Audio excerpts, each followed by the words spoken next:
I read all your books. You know, we're friends, and I'm a fan. But one of the things that first struck me about Trust No One, the new book, is the killer blowout opening.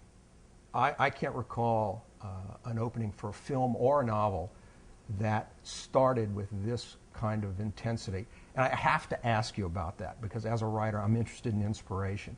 Was there some notion that you had about that opening? And why don't you, just for us here, kind of describe what happens and tell me where that came from?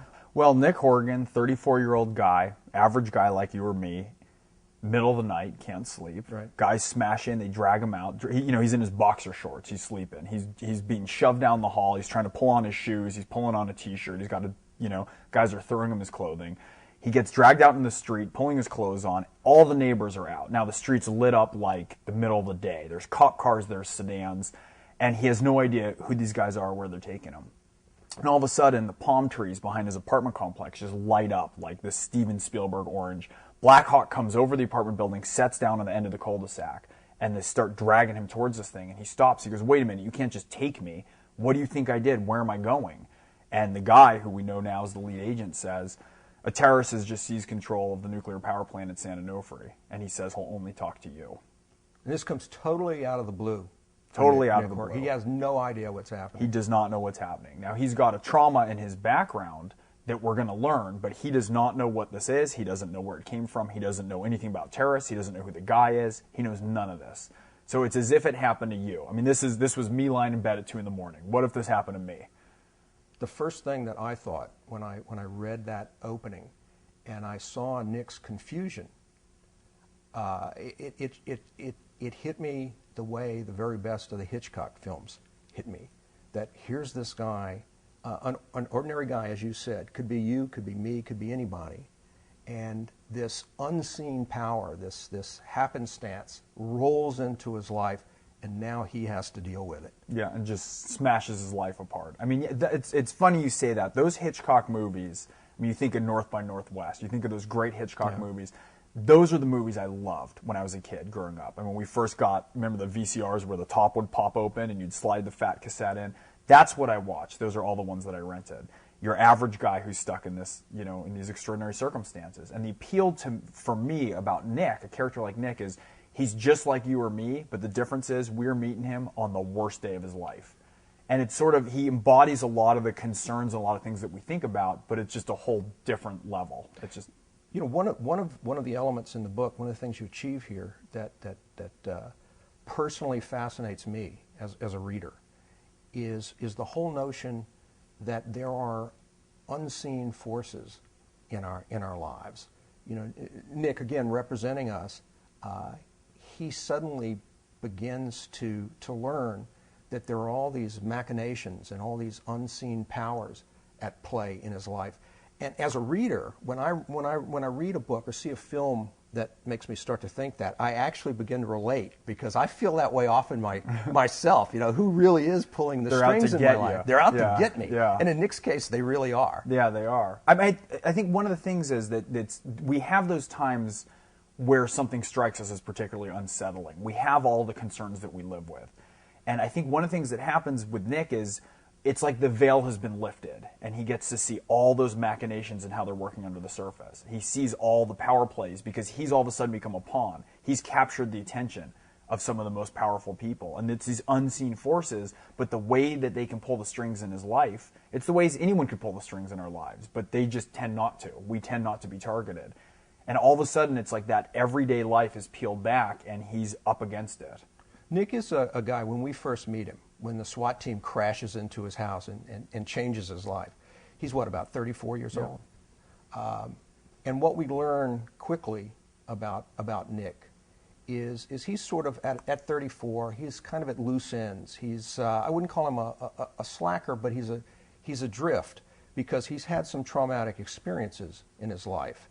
And that trauma, which exactly half his life ago when he was 17, is what's really put him on the road to all the events that are going to take place in the new book, correct? Yes. Nick has spent his life since he's 17 running from this traumatic incident. When he was a young kid, his father died when he was very young, and he was brought in by a stepfather. His mom, who's very close with Callie, very close relationship with her. And his stepfather, Frank Durant, who's a Secret Service agent. Great guy. Nick and him become, exceedingly close. Can I say, let me interrupt for a second. Okay.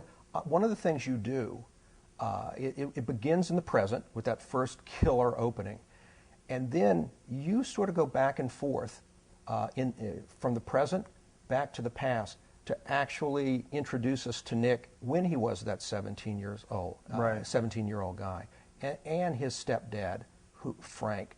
And I have to tell you, I loved the way you portrayed the human relationship, their growing relationship between the 17-year-old kid and his stepdad, the Secret Service agent, Frank. I just thought it was very movingly portrayed. Well, thank you. I mean, if that relationship doesn't work, then I think nothing in the book works. It works big time. It works big time. Well, that's good to know.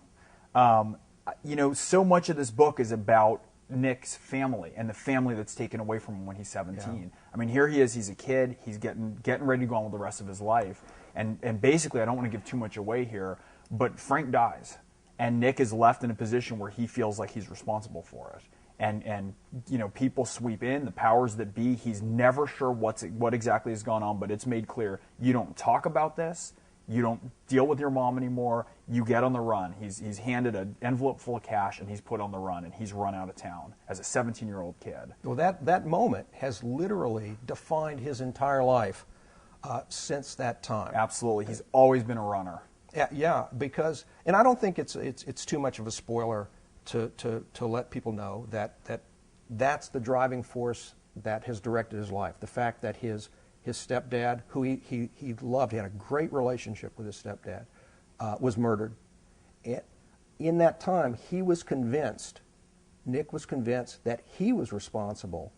And that was an enormous guilt for this young guy to carry. And then he had the fear of the Lord instilled in him by some dark and dubious forces. And that's what set him on this path of drifting and on the run, and has estranged him from his mother.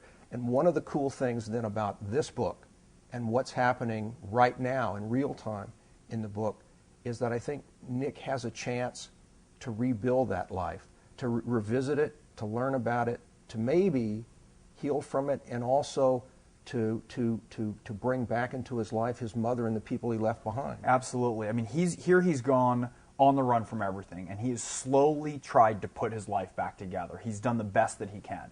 But like you said, he is driven by guilt. He's racked with fear. He's told that he cannot have contact with his mom. I mean, he's sort of excised himself from his life, and from life almost, because of the threats that he's worried he'll bring on the people around him. And he's just managed to start to put his life back together and to start to be an ordinary person, which is all that he wants.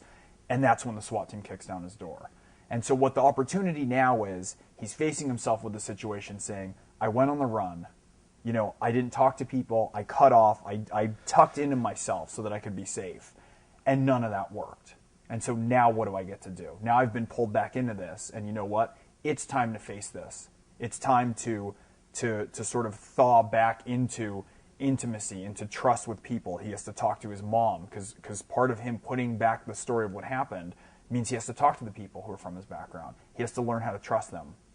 And so what the book is about is really for him getting at the meat of what happened 17 years ago, and he never knew what that was. It's plagued him. He's been on the run from it, and he never knew what exactly went down, why Frank died, and what his role was. I have to tell you, you just mentioned him returning to his mother, Callie, who he hasn't seen in a long time. This is a high-tension thriller, and we'll get to that in a minute to talk about it. But there are a lot of high-tension thrillers out there, and everyone hypes that and sells that. One of the things that I think sets this apart, and I personally responded to as a reader, is that there's so much more depth than just that here. And that comes through the characters. I, for example, love Callie's new family. The awful thing for Nick is that as he drew away and time passed, 17 years passed, everyone else moved on. And you show that again and again. It's very, very moving. You know, his former girlfriend in Duma, but back to his mom, Callie, she's remarried. She now has a stepdaughter, Emily, M. And that is also movingly portrayed. It makes him, to my way of thinking, that much more of a real and accessible character, that we see him rebuilding and reestablishing that part of his life.